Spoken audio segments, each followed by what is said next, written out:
This is the Clackin Crank from Rapala. It's a round-bodied crankbait in the Clackin range.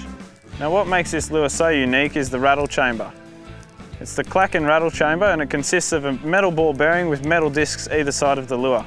Now metal on metal transmits a lot more sound than just metal on plastic, which is typical of most lures.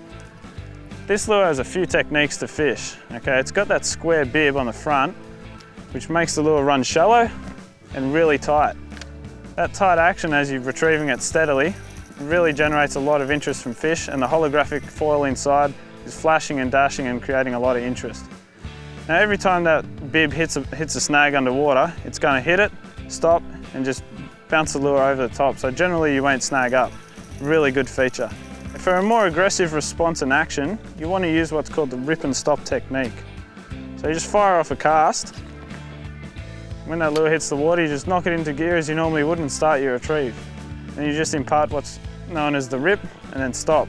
Every time you rip that metal chamber is going to generate a lot of noise and it's going to draw fish in from a wider angle.